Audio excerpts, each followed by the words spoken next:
I know, I saw that. I was like, yes. That whole corner was lit over there. I'm sorry. We was vibing, the vibing.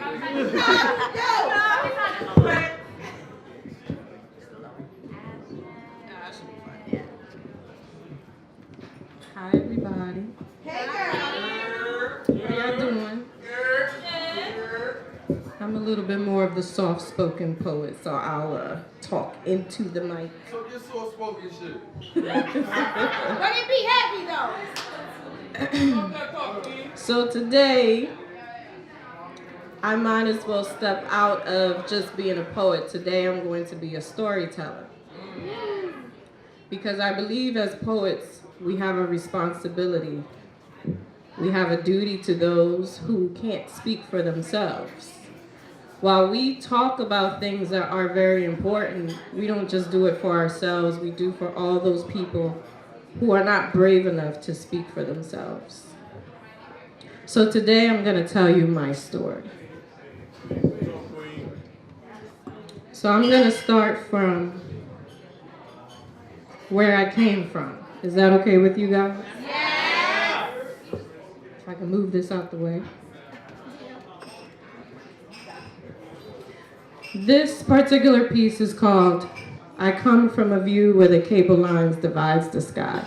Woo! I come from a view where the cable lines divides the sky. The bricks are shaded maroon, burgundy, and gray disguise. The molding is black, a villain of pure. I come from a view where the cable lines divides the sky, a place where the perfect black boxes are separated by metal prisons, a norm where potatoes are mashed for breakfast. Pools flew from fire hydrants to cool our legs from the elevator-less apartment complexes. I come from a view where the cable line divides the sky, a place where dividing meant sharing the small riches of cigarette buds we found because that is all the high we can justify. A place where wishes extend from cornrows. Places with fans that blew hot air on hot summer days. CAC was for the rich folks. Still we cooked sancocho con arroz as if we weren't dying from a heat stroke. I come from a view where the cable lines divides the sky. A place where the wiring is used to hold up shoes, where the bullies, the killers, the reason you lock your doors hang from. I come from a view where the cable lines divides the sky. It's like the Lord's way of saying, you got a long way to the beach.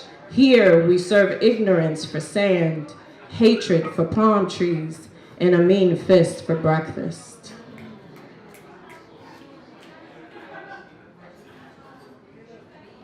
I gotta go through it in my head, hold on. All right, take your time.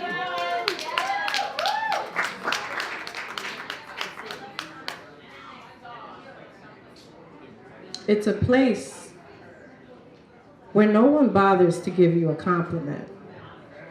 No one sees you moving out of the 5th floor unless you're evicted.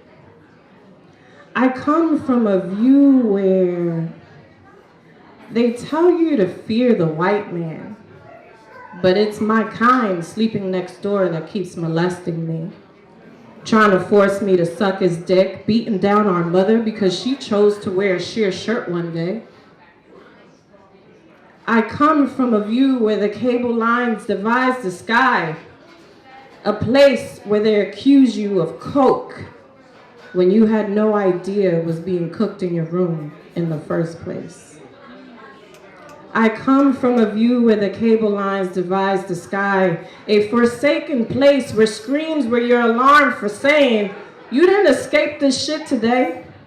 Bruises, black eyes, rape was just an average day. Since mama wore them like accessories on her face, I guess they were just like earrings that clicked right into place.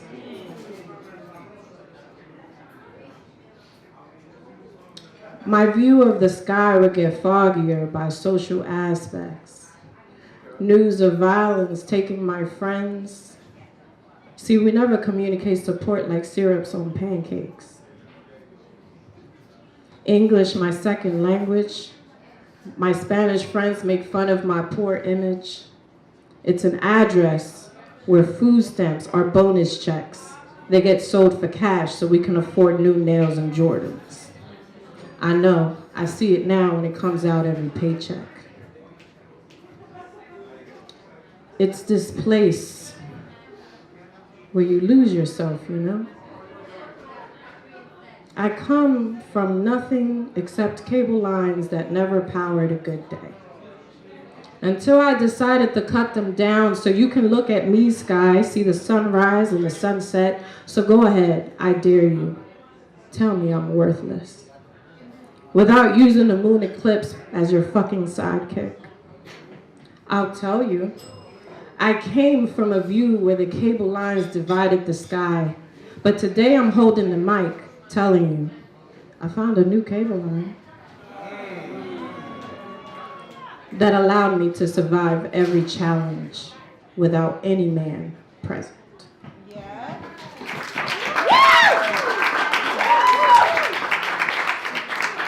So a little background on that piece. I wanted to highlight, I'm originally from Dominican Republic. Any Hispanics here? ¿Cómo está toda mi gente? ¿Cómo están? And I'm also Haitian. Ça passe? Ça passe?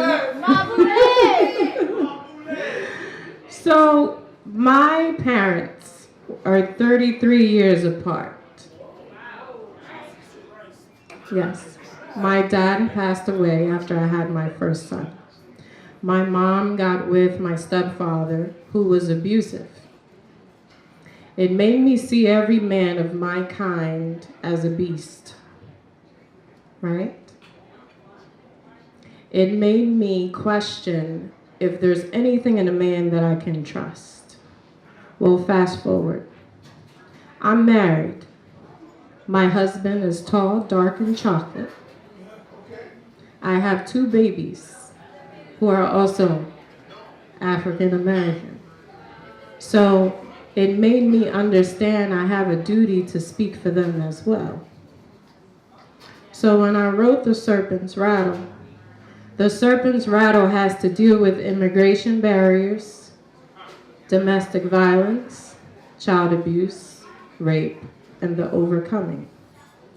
So in here, I wrote a couple pieces where it was my way of understanding of how a little boy becomes the beast. Little boy, I've heard your cries. I've come to save you from the chastised. Come, sit on this grown woman's lap. Do you feel safe? Bathe your tongue in my fresh water. Find your freedom again. Once you've located it, promise me you'll grow up straight. See, serpents wear skirts too, you know.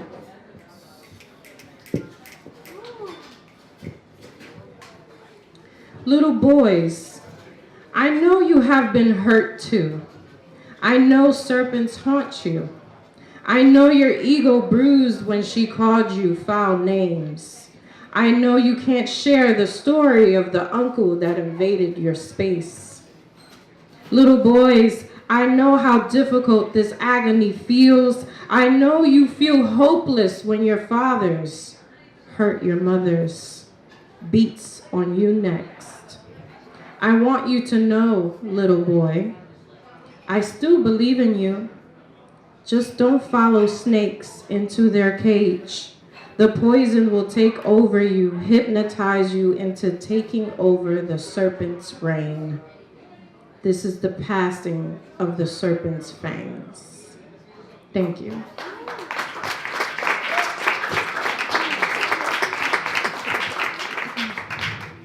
So that's basically what I wanted to talk to you guys about. On Instagram, I'm Afro-Latina fashion. You want me to do Afro-Latina? There you go. Yes. All right. I like my hoops big. My ears wear them like proud signs. Latina.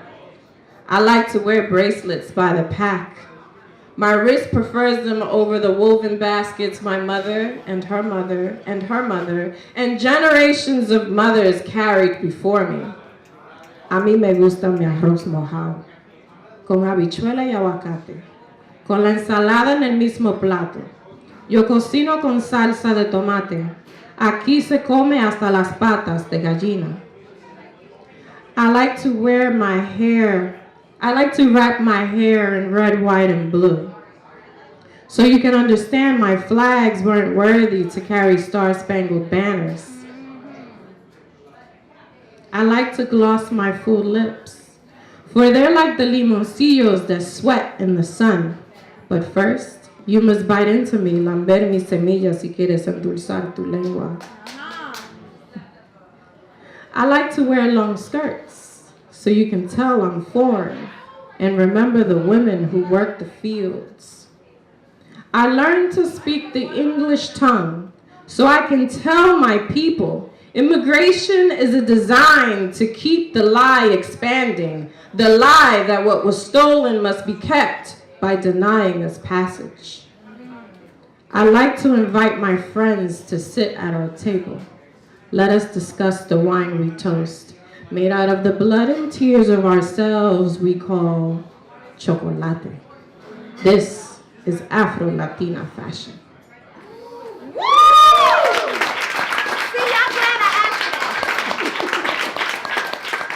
Only me. But yes, I'm Astrid Ferg. I have a website. I have a podcast. I have everything. So you just look up Astrid Ferguson. Everything comes up. I do have 2 books, Malt and The Serpent's Rattle. So thank you guys for having me. Oh, and I'm from Philly. No P.